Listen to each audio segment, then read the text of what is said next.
अद्य शुक्रवासरः अथवा भृगुवासरः मार्गशीर्ष शुद्ध दशमी दिनांक 22 डिसेंबर 2023। भावप्रकाश निघंटू करंज। शंखं चक्रं जलौकां ददतमृतघटं चारुदोर्भिश्चतुर्भिः सूक्ष्मस्वच्छातिरुद्यांशुकपरिविलसन् मौलिमम्भोजनेत्रं कालाम्भोदोज्ज्वलाङ्गं कटितटविलसच्चारुपीताम्बराढ्यं वन्दे धन्वन्तरिं तन्निखिलगदवनप्रौढदावाग्निलीलं ब्रह्मणो हि समारब्धा मात्रेयाद्येषु पूजिताम् अस्मदाचार्यपर्यन्तां वन्दे गुरुपरम्पराम् आयुर्वेदरतं वन्दे माधवाख्यं महागुरुम् आयुर्वेदामृतं सर्वं शिष्येभ्यो यः प्रदत्तवान् द्रष्टा ज्ञानी दृष्टकर्मा कृतकर्मा तथैव च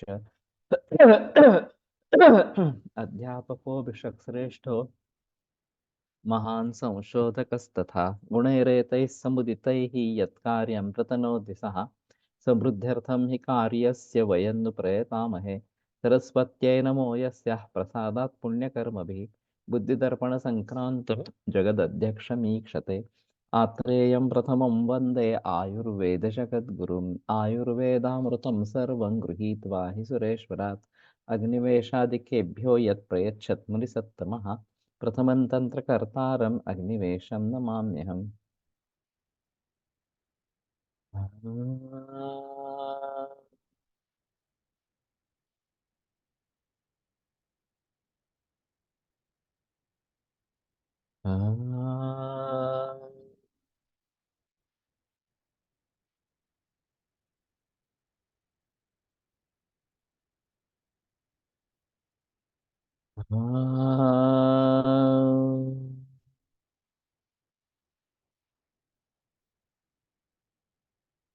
ओम शांति शांति शांति।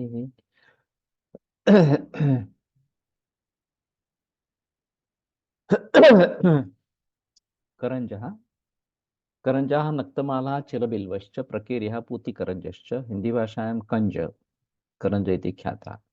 करंजवृक्षाः सर्वत्र रोहन्ति पुष्पाणि ताम्राणि गुच्छयुक्तानि च शिम्बीनि पृथूनि बीजानि तु तस्य रक्तानि सन्ति बीजोद्भवं तैलं करञ्जतैलम् इति प्रसिद्धम् उपयुक्तानि अङ्गानि पत्राणि त्वक् बीजानि तैलं च विभक्तानि भवन्ति त्वक् काथः फलप्रमाणः सक्षौदः करञ्जबीजतैलम् अभ्यङ्गार्थम् करञ्जः कटुकस्तीक्ष्णो वीर्योष्णो योनिदोषरुत् कुष्ठोदावर्त गुल्मार्षो व्रणकृमिकफापहः करञ्जः भेदनीयः लेखनीयः कण्डूघ्नश्च।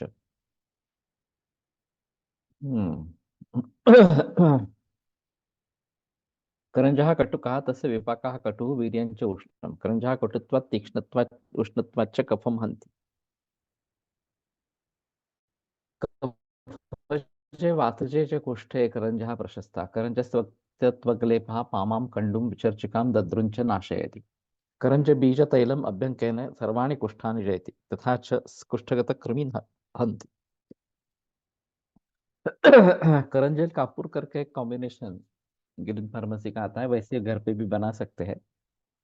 तो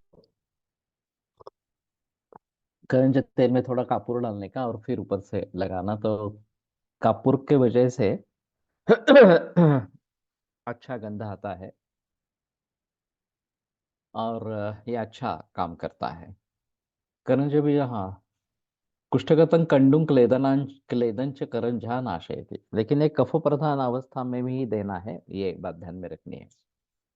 करंजा ग्रंथिम अर्बुदम गंडमलम गलगंडम गंडमालम वृषण वृद्धिं च जयति। ग्रंथि अर्बुद गलगंड गंडमाला वृषण वृद्धि ये तो नहीं किया गया, ऊपर श्लोक में तो ऐसा कुछ वर्णन नहीं है। व्रणकृमि का वहा करंजपत्राणां स्वेदः वातकफचं शोभं शूलं च हन्ति करंजतैलं तिक्तकटुकत्वात् दुष्टवर्णगतं क्लेदं पूयञ्च शोषयति व्रणाञ्च शोधयति।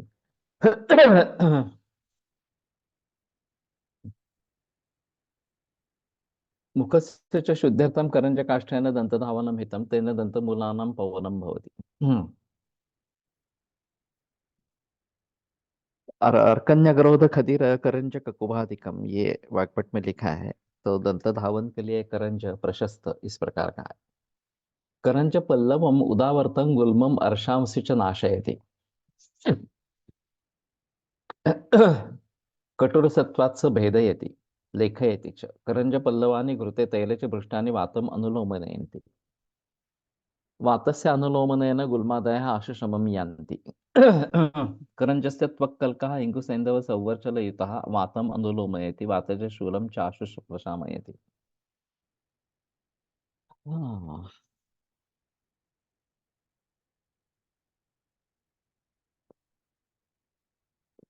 बाजार में तुरंगा करंज त्वक और ये करंज बीज का तेल ये ज्यादा उपलब्ध है। करंज क्वातः वेड़पिप्पली युतः यकृतं प्लिहानं च हन्ति। विड़पिप्पली बिड़ होगा शायद।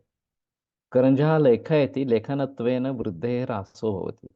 तो स्थौल्य चिकित्सा में करंज का प्रयोग कर सकते हैं। करंज त्वक साधितं घृतं हिरंगामयजं व्रणम उपदंशजन्यम शोफम वा जयति। ये तो पता नहीं था।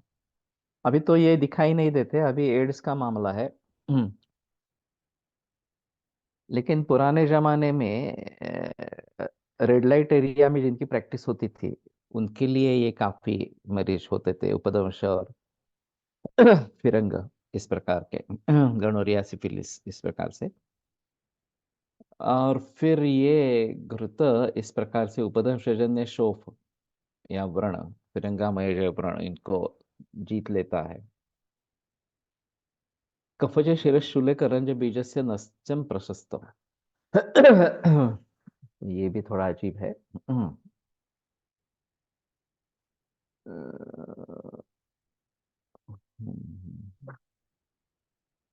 इन मरीजों के लिए टेस्ट की जाती है बहुत सारे बरसों में। उस टेस्ट के बारे में कभी लिखा नहीं। ब्लड टेस्ट है।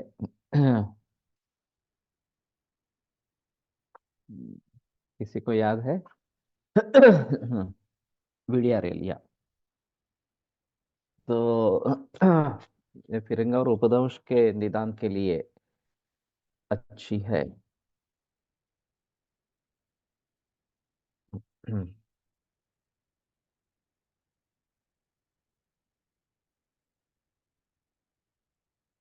तो करंज मिलता है वैसे, प्रचलन में ज्यादा नहीं है।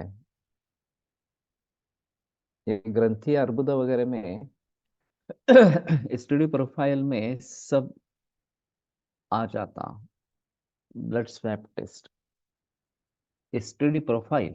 ओके। इसमें ये भी है, फिर आता होगा, HIV भी आता होगा। उदकीर्य, उदकीर्यः तृतीयोऽन्यः षड्ग्रन्थः हस्तिवारुणी मर्कटी वायसी चापी करंजी करभंजिका। करंजी स्तंभनी तिक्ता तुवरा कटुपाकिनी। वीर्योष्णा वम वित्तार्श कृमिकुष्ठ प्रमेहजित। पीत तैलोदकीरिया वगैरह वाग्भट के गणों में है, लेकिन उदकूरिया नाम से मालूम नहीं कुछ मिलता है या नहीं मिलता है। और गुणे शास्त्र के फड़के शास्त्र की किताब में भी नहीं होगा।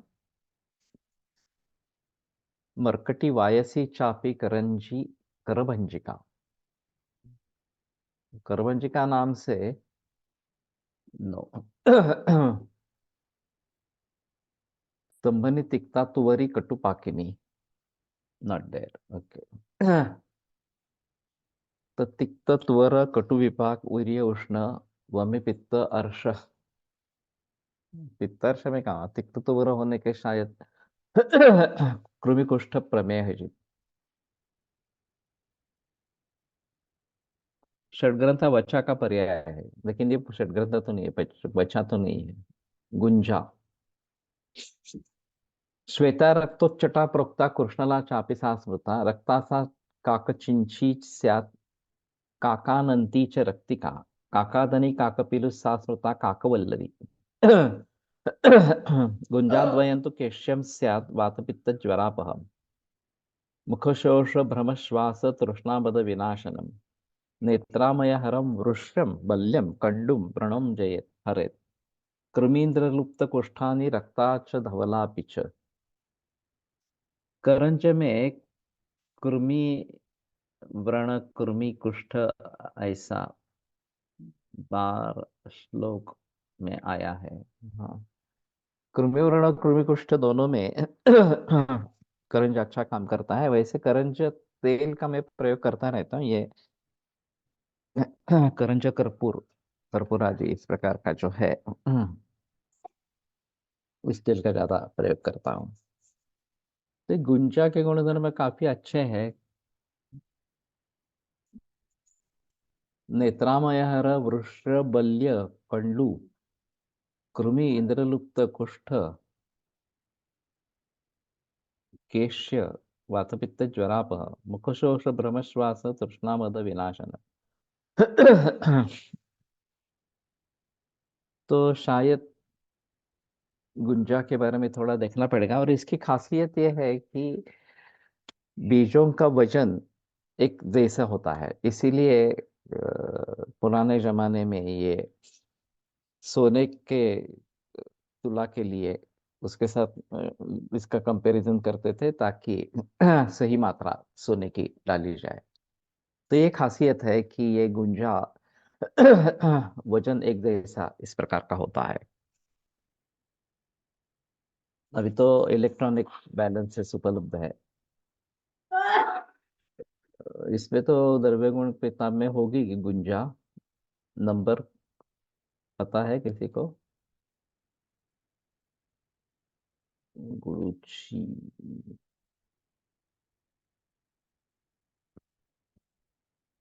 गुगुलू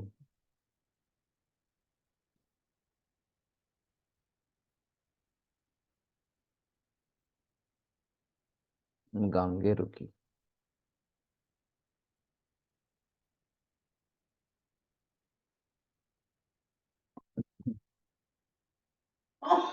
गुक्षुर तो गुंजा नहीं है। ओके। तो थोड़ा सा देखना पड़ेगा गुंजा के बारे में। अगर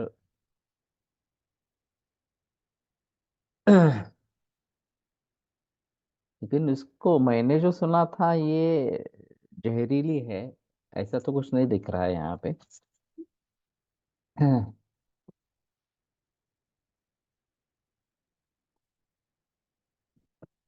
और आसानी से उपलब्ध है, आकर्षक भी है। वेदना शामक। वृक्ष है बल्य है, ये भी अजीब बात है। और कुर्मिघ्न भी अच्छी है। वातपित्त शमन करने वाली। मदविनाशन।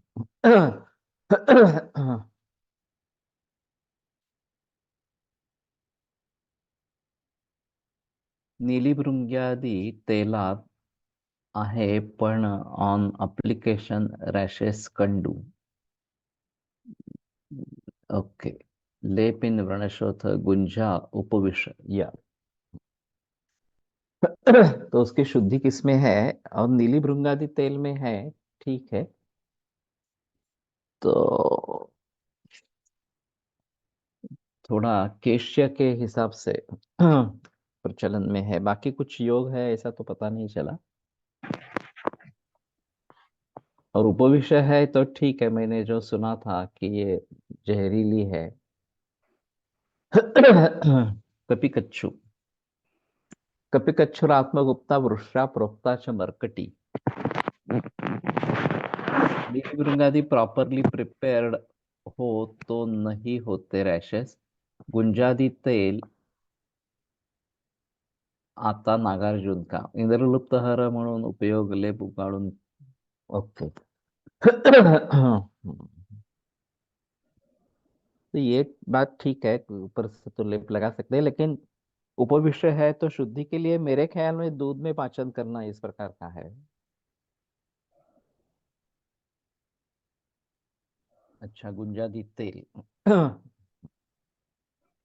हम्म। हम्म।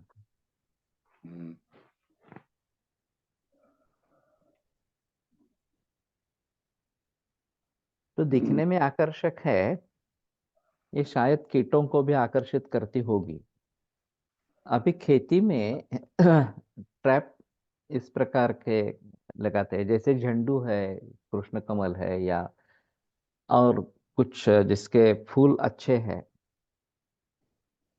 तो जो कीटक है वो उस पर आकृष्ट हो जाते हैं और मुख्य जो धान है वो बच जाता है। हम्म। तो इसलिए अट्रैक्टिंग इस प्रकार से होता रहता है, तो ये शायद उस जरिए नागर इसका प्रयोग किया जा सकता है। अजरा कंडुरा व्यंगा स्पर्शा प्रावृषायण लांगली शिल्पी सैरतोक्ता मधुकुंज एतस्य वृक्षम वृक्षा। तो ये इसका अहम उपयोग है, वृषम वृक्षा। मधुरा ब्रूहणी गुरु। अब सिंडोपा में कपिकच्छ है, कुछ कपिकच्छ में सिंडोपा है, और सिंडोपा पार्किंसंस के लिए एक जानी मानी दवा है एलोपैथी में इस प्रकार से। Ujjwala Devkar mic is on.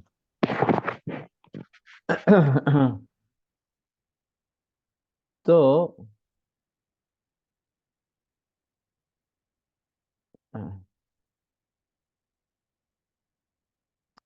Doctor Antarkar का इंटरनेशनल इस प्रकार का रिसर्च है कि पार्किंसनिज्म में कपिकच्छु देने का, लेकिन उसके लड्डू बना के देने पड़ते हैं। काफी गुरु है ये इस प्रकार से।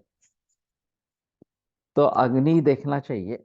उनका तो सिर्फ यही मकसद था कि जितना सिंडोपा चाहिए उतना सब कपिकच्छु से अगर प्राप्त कर सकते हैं तो बेहतर ऑप्शन इस प्रकार का रहेगा। उनका HP 200 करके प्रोडक्ट है चंडू फार्मेसी का, इसके ऊपर निर्भर है। और फिर ये पार्किंसोनिज्म में प्रयोग में लाया जाता है इस प्रकार से। लेकिन ये वृक्ष है, ये सबसे अहम इस प्रकार के हैं। मधुरा ब्रोहणी गुरु तिक्ता माता हरि बल्या कफ पित्तास्त्र नाशिनी। तो माता पित्त कफ सभी का नाश करने वाली है। तद बीजम वात शमनम सुपतम वाजी करम परम। मदनानंद बोधक। आता वानरी गुट्टिका भी। सवली रस with sugar antidote for Gunja side effects. सवली रस विथ शुगर। ओके, लेकिन शुद्धि किसमें है इसमें? मैंने जो सुना था वो शायद दूध में उसको पकाते हैं तो शुद्ध हो जाता है गुंजा। और कुछ है मालूम तो देखो। मदनानंद मोदक, यस इन मिल्क। और वानरी गुटिका तो आती है। और मदनानंद मोदक तो मुझे पता नहीं, कभी प्रयोग में नहीं लाया। ये अभी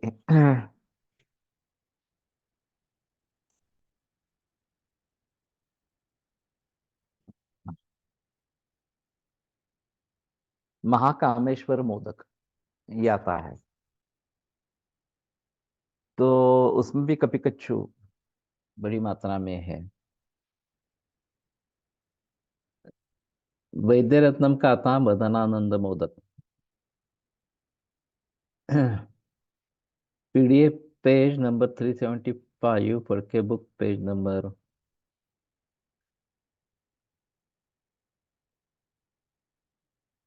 जुन्जा ड्रग नंबर 10।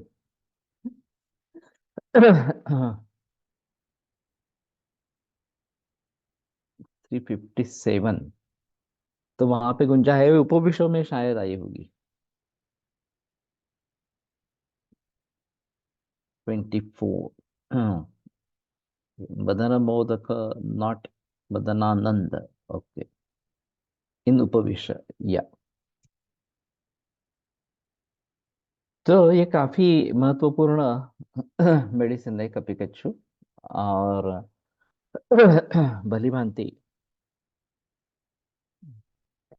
प्रयोग में लाया जाता है वृक्ष के हिसाब से। कोलटकर सर ने एक अजीब अनुभव बताया था। वो और फणसलकर किसी सेमिनार के लिए किसी दूसरे शहर में गए थे, और सुबह टहलने के लिए निकले, तो कभी कच्छू का वेल दिखाई दिया। और ये सुबह ही ठीक होता है कभी कच्छू, क्योंकि एक बार सूर्य प्रकाश आने से उसके जो रोम है वो बाहर निकलने लगते हैं, और फिर ये काफी तकलीफ वाला मामला हो सकता है।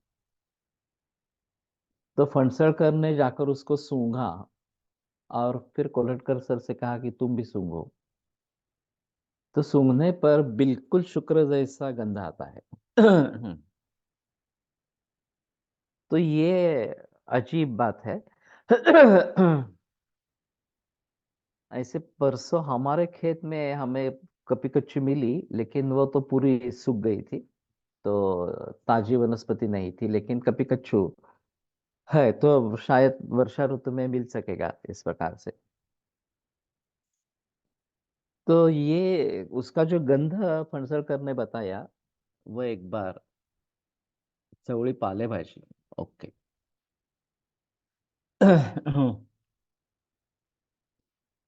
तो शुक्र का गंध उसको आता है, ये अजीब बात इस प्रकार की है। वृक्ष ये मेन कैटेगरी है, ब्रूह मधुर ब्रूहण गुरु गुरु, और वात पित्त कफ रक्त सभी का नाश करने वाली इस प्रकार की है। तो ये 24 में जाकर देखते हैं, 357 पेज भी देखते हैं एक बार।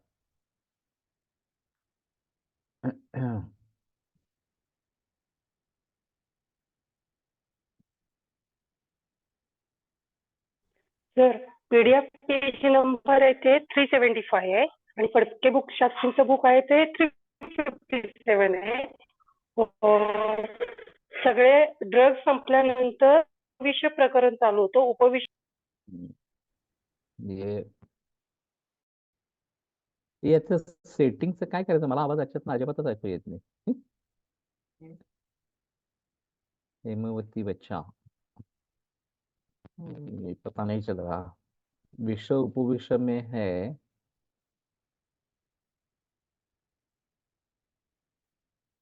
हम्म,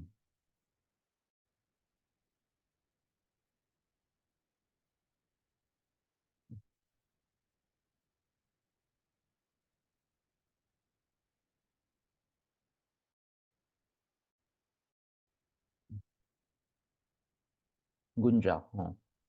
गुंजा रक्तिका काकणतिका। 375 में ही निकला। ओके।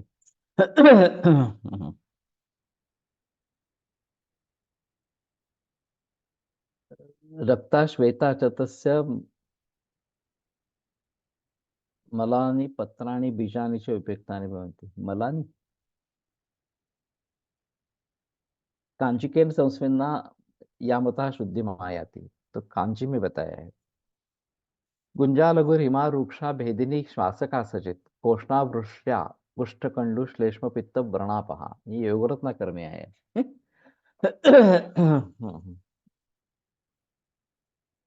तिक्ता कटुका कषाय च तस्य विपाका कटु वीर्यम् उष्णं च लेपनेन गुंजा चाचीं हन्ति केशान् वर्धयति। व्रणांच उदयति कुष्ठान् कृमीन् महांश्च निवारयति। ये वृक्ष वगैरह बाकी जो योग है बताया है, वृक्षा है यहाँ पे भी। और कांची में शुद्धि करनी है, ये थोड़ा सा अजब है।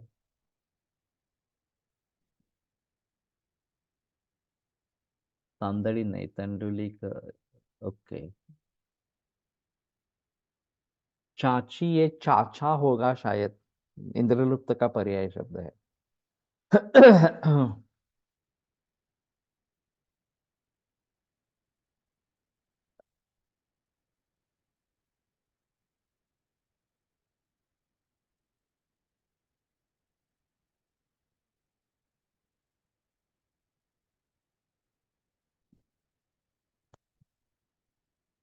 तेरा।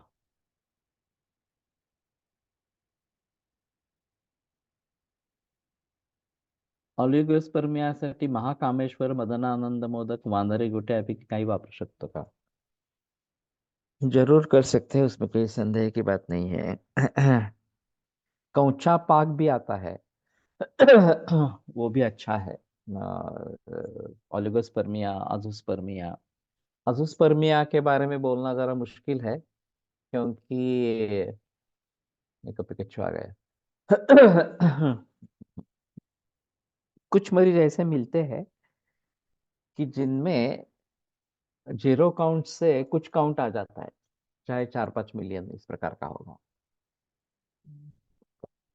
तो आगे अच्छा हो सकता है, बढ़ सकते हैं, लेकिन मरीज टिकते नहीं है। और ये तात्कालिक इस प्रकार का अजोस्पर्मिया होगा ऐसा शायद रहेगा। और अजोस्पर्मिया है लेकिन कामेच्छा है, और स्पर्म काउंट अच्छा है लेकिन कामेच्छा बिल्कुल नहीं है, दोनों प्रकार से दिखते हैं। तो थोड़ा उसके बारे में देखना पड़ेगा कि वाजीकरण ये जो इफेक्ट है वो किस प्रकार से आता है। गुप्तेश्वर खालित्य में पाचन के बाद गुंजा गोमूत्र लेप देते थे। ओके।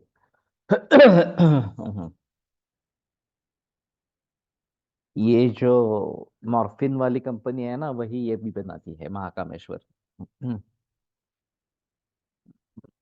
टीवी 250, टीवी 275, त्रैलोक्य वैजयंती, ये बनाने वाली कौन सी कंपनी है?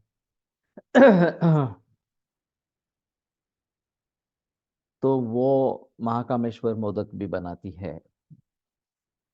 और हिम या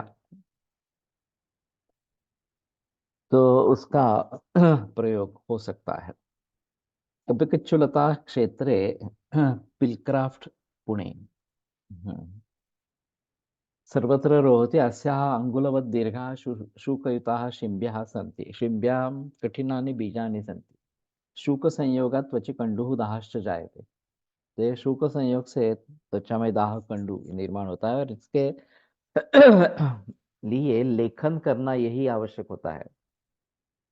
गोंडपाट वगैरह ऐसा कुछ लेके लेखन करते हैं, और ये जब रोम निकल जाता है तभी कुंड में उपशम आता है, नहीं तो कुंड में उपशम नहीं आता है इस प्रकार से।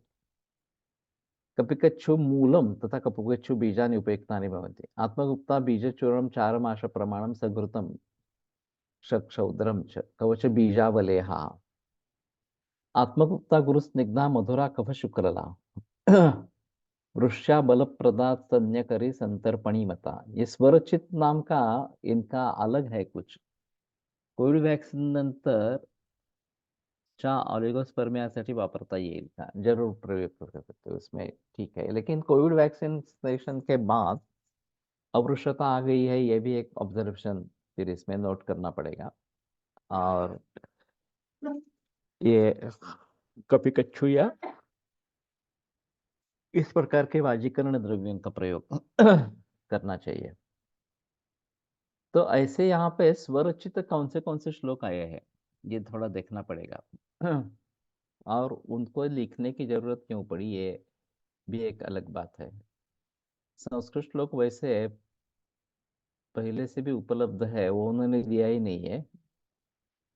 गुरु स्निग्धा मधुरा कफ शुक्लला, वृषा बल प्रदा स्तन्यकरी, ये नया है, स्तंतर्पणी मता। कौचा पाक कौन सी कंपनी? कंपनी तो मुझे याद नहीं है, लेकिन मिलता था। वानरी गुटिका मिलती है।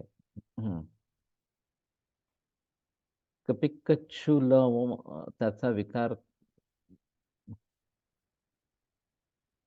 श्वित्र में भी प्रयोग करते हैं। त्वचा विकार और श्वित्र में, अच्छा। ऑल्सो टोल्ड, ये तो मैंने नहीं सुना। कपिकच्छु बीज तेल। फलानि माशवत विद्यात काकांडोलात्म गुप्तयो हो, ये वाग्भट में है। तो माश जैसे परिणाम इसके है। वैसे माश वात शामक और कफ पित्त कर इस प्रकार का बताया गया है। यहाँ कफ बढ़ाने वाला है, कफ शुक्ला बताया गया है, पित्त के बारे में कोई निर्देश इस प्रकार का नहीं है। बलिया है, ये एक अहम मुद्दा रहेगा।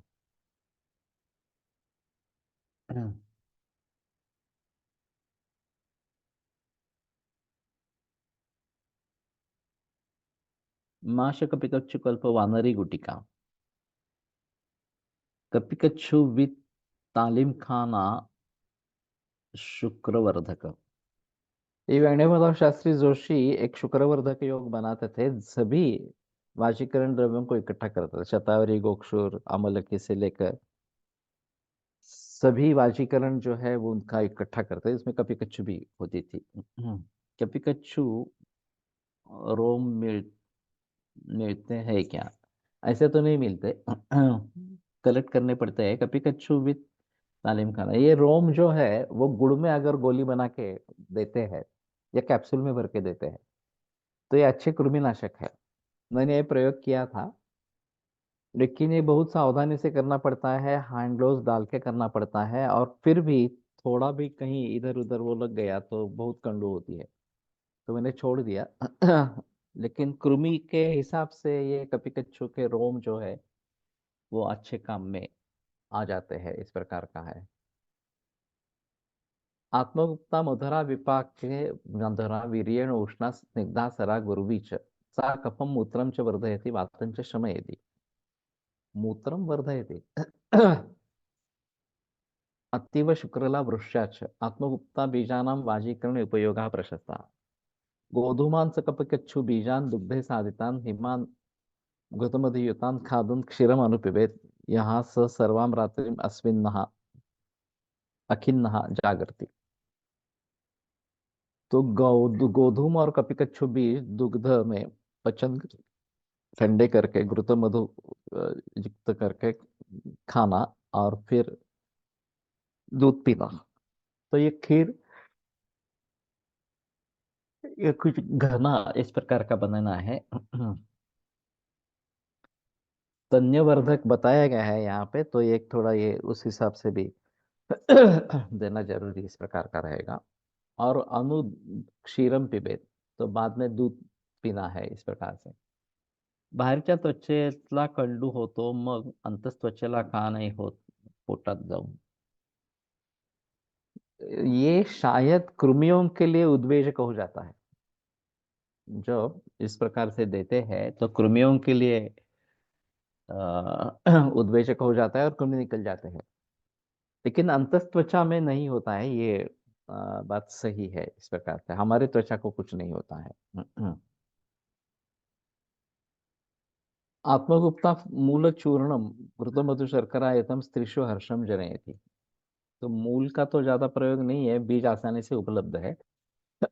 आत्मगुप्ता मूलस्य क्वाथा पक्षाघातम मन्यास्तंभम अर्धितवातं च हन्ति। माशबला शकशिम्बी चतुर्णरात्न अश्वगंधो रुबुकाणाम माथोनस्य लिपितो रामठ लवणान्वित कोष्णा। ये पक्षवद में आया है वास्तव में शारंगधर में। तो शुकशिम्बी ये कपिकच्छु इस प्रकार की है। चरक अपत्यकर घृत में कपिकच्छु है। शतावरी गोक्षुर क्षीर कवच माश, रोमवित गुड़ और मधु और लोणी।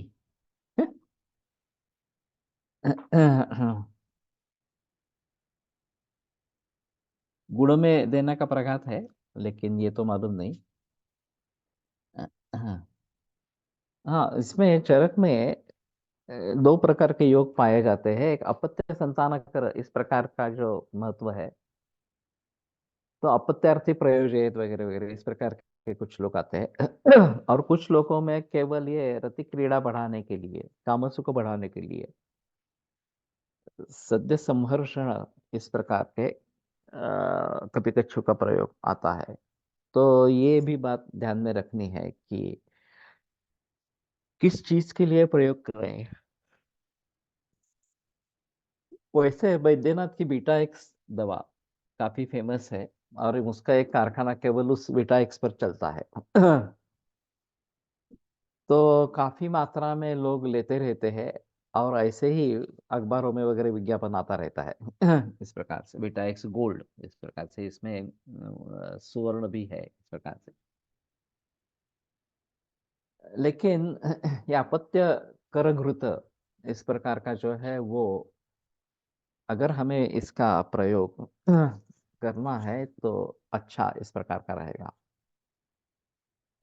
अपत्य करस वरस वगैरह वगैरह इस प्रकार की भी बातें हैं, और ये शायद पुरुषों के लिए ही काम में लाना है इस प्रकार से। नारियों में जो है वो अध्या नारी सुतप्रदम इस प्रकार के योग आते हैं, तो वो औरतों में उनका प्रयोग करना है। अब औरतों में वाजीकरण की आवश्यकता होती है नहीं होती है, इसके बारे में काफी संदेह की बात की जाती है। और सभी जो वर्णन है वाजीकरण के अध्याय में वो सभी पुरुषों के लिए बताया गया है। तो नारियों में भी अप सेक्स डिजायर बढ़ाने के लिए इस प्रकार के वाजीकरण की आवश्यकता होती है क्या, और वो द्रव्य पुरुषों से अलग है या यही द्रव्यों का वही उसी द्रव्यों का प्रयोग कर सकते हैं? स्त्री वाजीकरण में अलग सा विचार कैसे करें?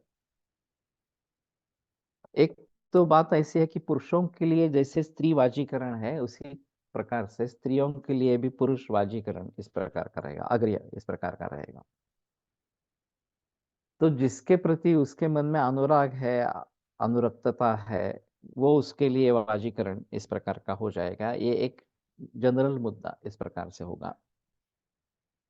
और वैसे शुक्र और बीज में थोड़ा अंतर है। रसरक्तादि धातु जो बनते हैं तो उसमें से शुक्र भी निर्माण होता है। अब बात यह है कि ये जो शुक्र है वो धातु रूप इस प्रकार का शुक्र है और बीज रूप भी शुक्र है, दोनों को शुक्र ही कहा जाता है इस प्रकार पुरुषों में खास करके। और परस्परोपसंस्तंभ धातु स्नेह परंपरा या फिर सभी धातुओं के पुनर्निर्माण के लिए शुक्र की आवश्यकता रहती है। ये जो राजयक्ष्मा में बात बताई जाती है, व्यंग्य में भी आया है मलोक में।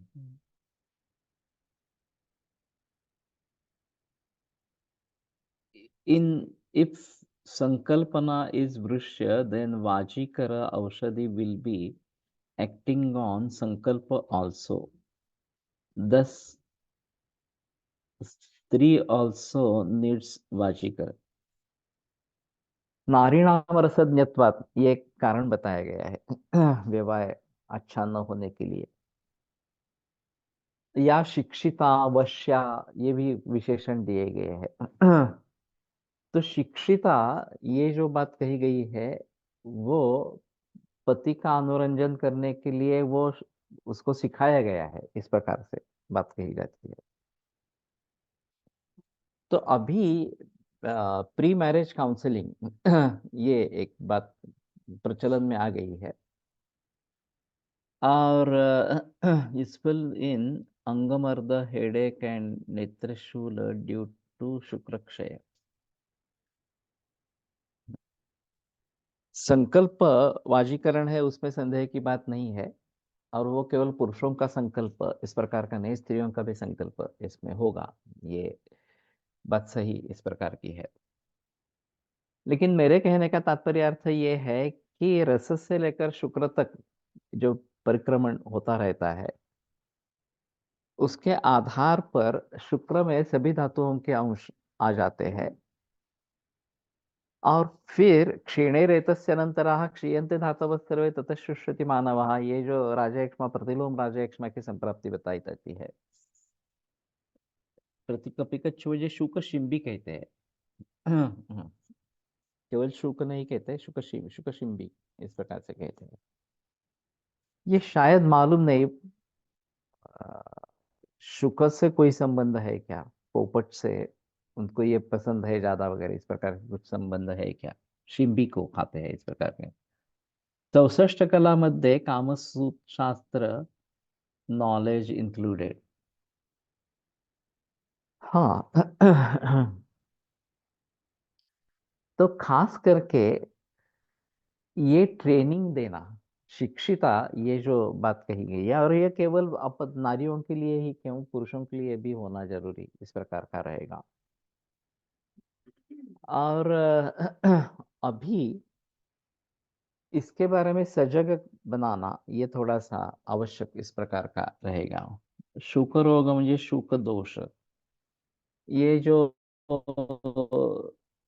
कामेच्छा के हिसाब से जो कुछ प्रयोग किए जाते हैं, ये शुक रोगों में आता है। उसके जरिए अगर रोग हो जाते हैं तो उसको शुक रोग इस प्रकार के कहते हैं। अलग अलग चैप्टर्स आते हैं इसके बारे में ग्रंथों में। आर्तवम अग्नेयम विचार जैसा उष्णवीर्य वृष्य द्रव्यों का स्त्रीवाजिका के रूप में विशेष कर सकते हैं क्या? तो एवं मासेन रसः शुक्री भवति स्त्रीणांच आर्तवम, ये सुश्रुताचार्य कहते हैं। तो महीने में पुरुषों में शुक्र बन जाता है और स्त्रियों में आर्तव बन जाता है। हम हर रोज खाना खाते हैं तो हर रोज इस प्रकार का शुक्र आर्तव बनता रहेगा। इसमें आर्तवम आग्नेयम, बीज रूप जो आर्तव है वो आग्नेय है। स्त्रियों में भी शुक्र की निर्मित होती है जो धातुओं के पोषण के लिए आवश्यक इस प्रकार का रहेगा। तो पुरुषों में ये दोनों कॉमन है कि जो शुक्र बनेगा वो बीज रूप भी बनेगा इस प्रकार से, और धातुओं की वृद्धि करने के लिए भी वो सक्षम रहेगा।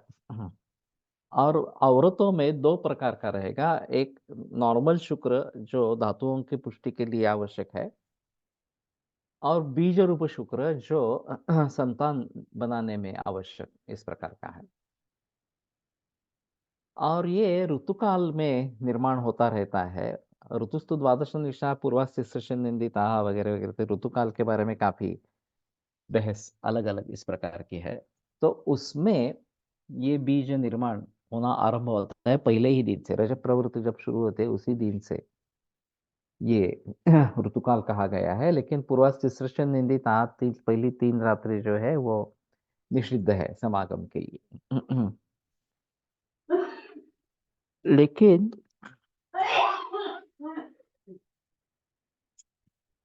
सेक्सोलॉजी में काम करने वाले लोग चाहिए। ये काफी बड़ी समस्याएं हैं और अपने परिचित डॉक्टरों के पास लोग जाना नहीं चाहते, तो किसी अन्य आदमी पर भरोसा करते हैं और फिर उसके यहाँ सलाह मांगने के लिए जाते हैं इस प्रकार से। तो वास्तव में ऐसा रहेगा कि इसका भली भांति अध्ययन हो। वैसे वाजीकरण एक महत्वपूर्ण अंगों में से है, और प्रतिसौख्य के लिए या फिर अपत्य प्राप्ति के लिए, अभी जो ज्यादा विचार होता है वो अपत्य प्राप्ति के लिए ज्यादा विचार होता है। तो वंध्यत्व किसी भी तरीके से पुरुषों में है, स्त्रियों में है, और फिर उसके जरिए ट्रीटमेंट लेने के लिए लोग आते हैं। अभी एलोपैथी में तो ये सब पूरा मैकेनिकल कर दिया। स्पर्म बैंक भी है अवेलेबल, ओवम भी अवेलेबल है, इन विट्रो फर्टिलाइजेशन करके इम्प्लांट करना ये भी अवेलेबल है इस प्रकार से। तो ये पूरी मैकेनिकल प्रोसेस कर दी। हाँ, इसमें जो आनंद ये के उपस्थ का जो कर्म है वो पूरी तरीके से निकल जाता है। बल्कि स्ट्रेस रहता है। जो कपल आईवीएफ करते रहते हैं और बार बार करते रहते हैं, उनमें ये स्ट्रेस वाला मुद्दा बहुत ही गंभीर इस प्रकार का है।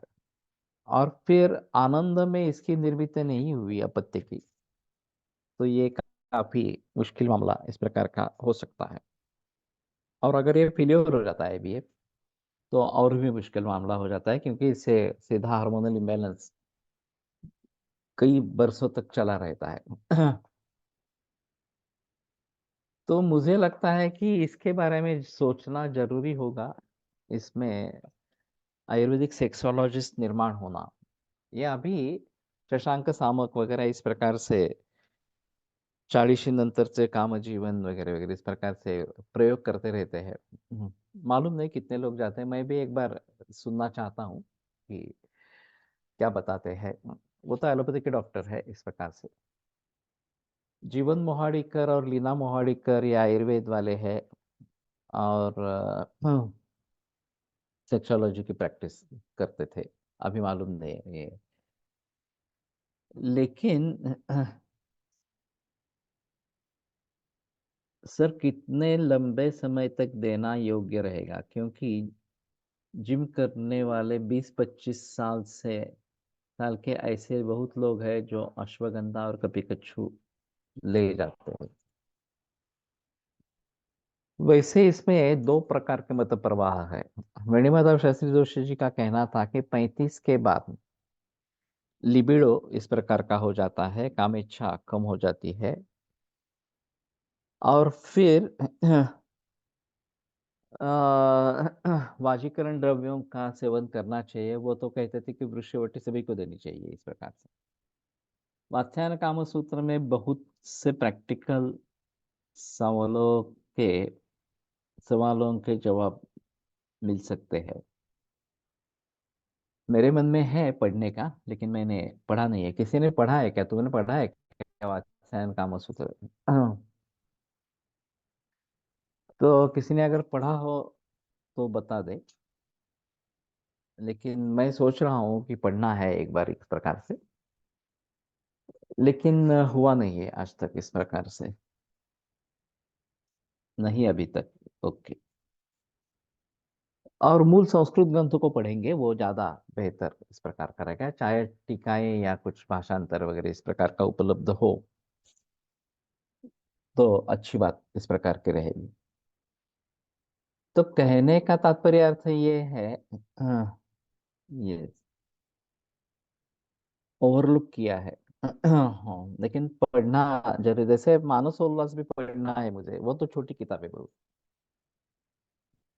और अभी हम आयुर्योग में मानस बारे में सोच रहे हैं, तो इसमें एक अहम भूमिका मानसोल्लास की रहेगी। तो शायद उसके बारे में थोड़ा सोचना बेहतर इस प्रकार का रहेगा। आत्मगुप्ता मूलचूर्णम घृतम मधु शर्करा युतम स्त्रीषु हर्षम जनयते आत्मगुप्ता मूलस्य क्वाथा पक्षाघातम अन्यतम अर्भिदातम चान्ति। तो ये केवल आत्मगुप्ता का भी है। मूल आर्तव जनन, फार काही नाही वाटलं चिकित्सेसाठी हेल्पफुल, काउंसलिंगसाठी हेल्पफुल।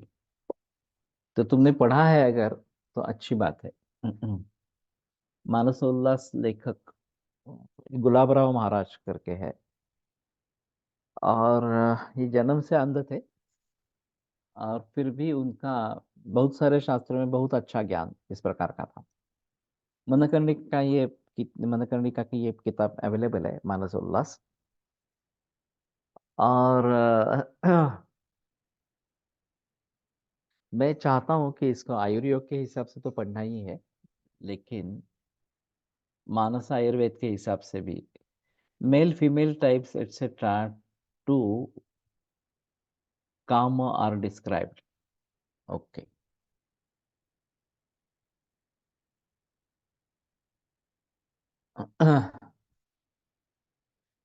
तो ठीक है, एक बार ये देखना जरूरी इस प्रकार का रहेगा, कामाध्यायन का कामसूत्र। वैसे चाणक्य की अर्थनीति भी पढ़नी चाहिए, ये भी एक बात है। बुक नेम मानसोल्लास इस प्रकार का है। नॉट मेडिसिन बट उपाय like position are described. Okay. तो देखने की कोशिश करेंगे। शुक्रक्षात् शिरशूलः नेत्रशूलः सर्वांगभेदश्च जायन्ते तेषु आत्मगुप्ता बीजचूर्णम शर्करा क्षीरशर्करायुतम प्रशस्तम।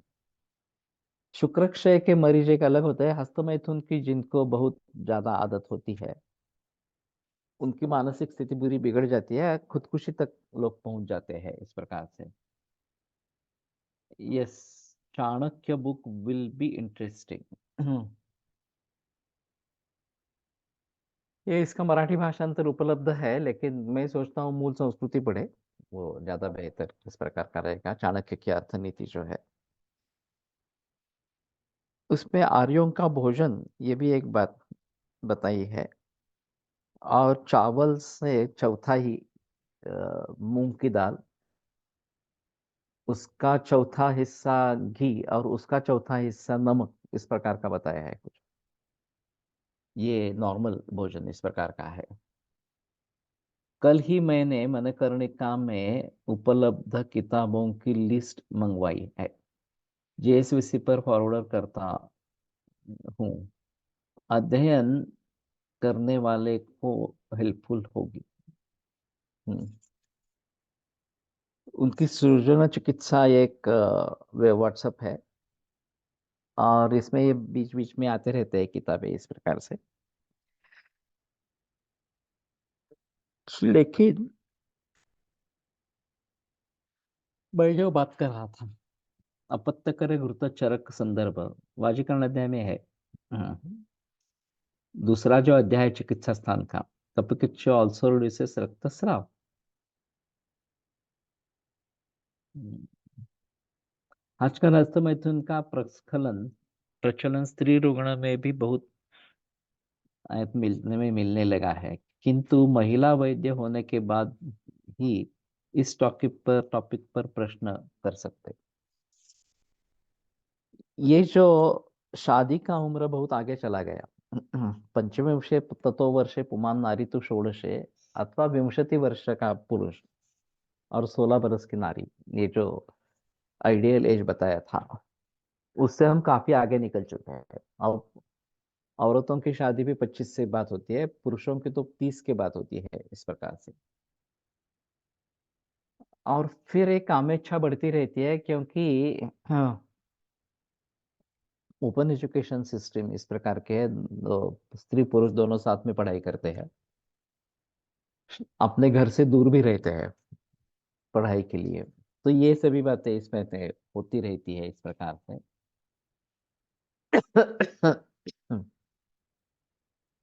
और श्वेत स्राव के रूप में ये स्त्रियों में कामेच्छा बढ़ रही है, शादी नहीं हुई है लेकिन कामेच्छा बढ़ रही है, ये श्वेतस्राव के जरिए पता चलता है। एलोपैथिक मेडिसिन में मैस्टरबेशन को नॉर्मल बताया है, whereas in Ayurveda it is contraindicated. What is right sir?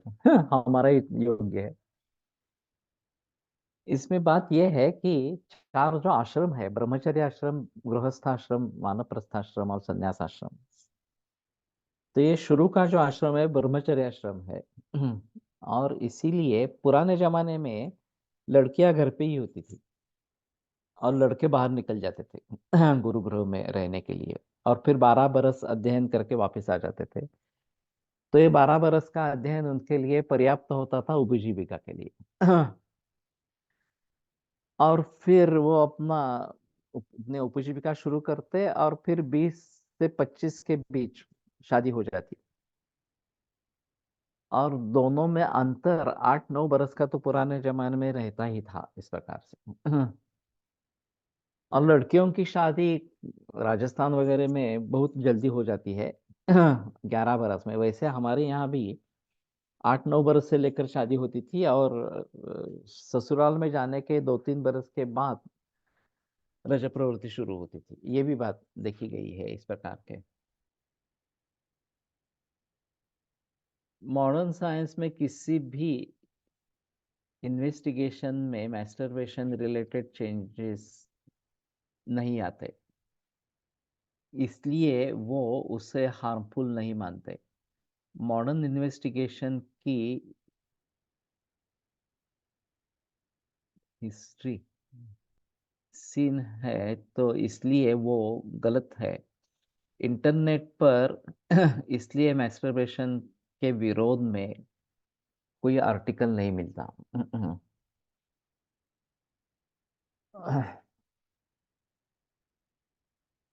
आजकल फाइब्रॉइड भी के बहुत केस आ रहे हैं यंग एज में। यही कारण है maximum use of allopathy contraceptive before marriage. उससे फाइब्रॉइड होता है तो मालूम नहीं मुझे। We are away from the basics of the physically of life, basics of life, physically have its own power and existence. We should give justice to it by proper age marriage. Otherwise, it will be present as Vikruti unless you don't have highly controlled mind. ये ऐसा है कि समाज में परिवर्तन आना जरूरी है। मेरा कहने का मतलब है कि शिक्षा जो हमारी है 6 साल से शुरू होकर 18वें साल तक पूरी होनी चाहिए। बेसिक तो शिक्षा है वो। और उसके अगर आगे अगर किसी को पढ़ना है तो एक वो अलग बात रहेगी एक्सपर्टाइज के हिसाब से। लेकिन उपजीविका के लिए 18 बरस तक की शिक्षा सफिशिएंट होनी चाहिए। और उपजीविका शुरू हो जानी चाहिए। विदेशों में तो 13-14 साल में ही घर छोड़ देते हैं और फिर वेटर या वेट्रेस का जॉब करते रहते हैं। आगे पढ़ाई भी नहीं होती और फिर आगे डेटिंग शुरू हो जाता है। तो कहने का तात्पर्य अर्थ ये है कि बहुत कम उम्र में ये सभ्यता शुरू हो जाती है। फिर कॉन्ट्रासेप्टिव लेना अनिवार्य हो जाता है, अबॉर्शंस होते रहते हैं वगैरह वगैरह। तो जिसमें ब्रह्मचर्याश्रम का महत्व है और ब्रह्मचारी होना जरूरी है वो बात नहीं होती। और कोएड ये जो है बातें हैं कि दोनों साथ में पढ़ाई करते हैं तो इंटरेक्शंस होती ही रहती है। और फिर उसका परिणमन उसका परिणाम इस प्रकार से विवाह पूर्व संबंध जो अभी भारत में भी कॉमन हो गए, इस प्रकार से लिव इन रिलेशनशिप इस प्रकार की बात कॉमन इस प्रकार की हो गई। इसकी काफी कॉम्प्लिकेशंस है और समाधान नहीं है। पार्टनर्स बदलते रहते हैं फिर भी समाधान नहीं रहता है इस प्रकार से। आत्मगुप्ता स्तन्यम वर्धयति तस्मात् स्तन्यक्षये वृद्ध्यर्थं बीजानि उपयुक्तानि भवन्ति। शुक्रक्षयजं शोषम् आत्मगुप्ता बीजदं घृतं नाशयति। कपिच्चकच्छु शुकानि सक्षौदानि सगुणानि वा पक्वाशय संशितान् कृमीन् घ्नन्ति। यहाँ पे कपिकच्छु का पूरा इस प्रकार का हो गया। तो अगले हफ्ते में बीज तेल यूजफुल फॉर स्वेद श्वेत श्वेतस्राव टोल्ड इन गुप्तेसर्स बुक। ओके। कभी कच्चू बीज तेल मिलता है। व्यभिचार से सत्ववान अपत्य नहीं होता। ये तो सही है लेकिन कौन सोचता है इसके बारे में। तो कहने का तात्पर्य अर्थ है कि समाज में पूरा परिवर्तन आना जरूरी इस प्रकार का है। अभी मैंने अमेरिका में नया ट्रेंड उभरा आया है। जो अमेरिकन्स है उसमें ये ट्रेंड आ गया है। वैसे इस प्रकार का ट्रेंड यूएई में अरबों में है। लेकिन वहां तो धर्म के आधार पर इसको किया जाता है कि कॉन्ट्रासेप्टिव नहीं प्रयोग करना है। और अरबों की संख्या कम है तो उसको बढ़ाना है। तो 4-5 औरतें रहती है। सभी को अपत्य रहते होते रहते हैं इस प्रकार से। और कम से कम 4 अपत्य तो होने ही है इस प्रकार से बताते हैं। वैसे अमेरिका में अभी अमेरिकन लोगों में ट्रेंड आ गया कि 20वें बरस में शादी करते हैं कि लिव इन रिलेशनशिप नहीं रहती। और फिर 4 बच्चे होने देते हैं लगातार इस प्रकार से। और फिर जो औरत है वो बच्चों को ही देखती रहती है। वो कुछ नौकरी वगैरह इस प्रकार की नहीं करती। बच्चे बड़े हो जाएंगे तो शायद ये फिर से करियर में आ जाएगी।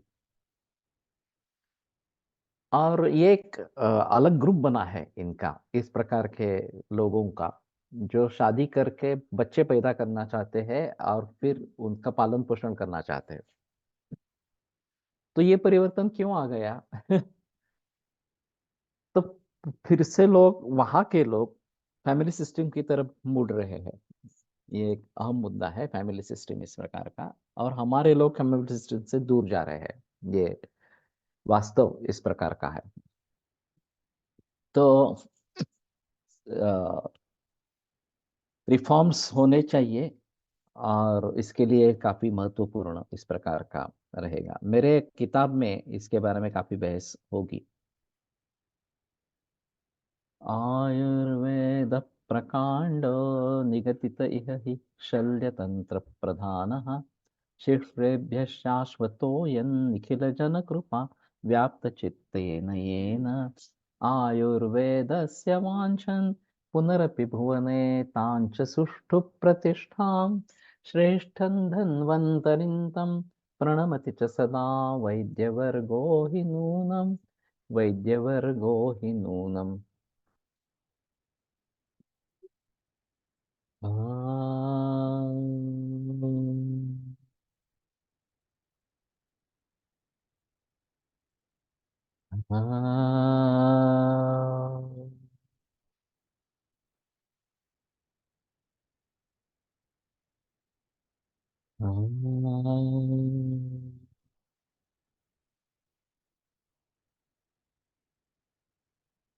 ओम शांति शांति शांति। विरम्यते।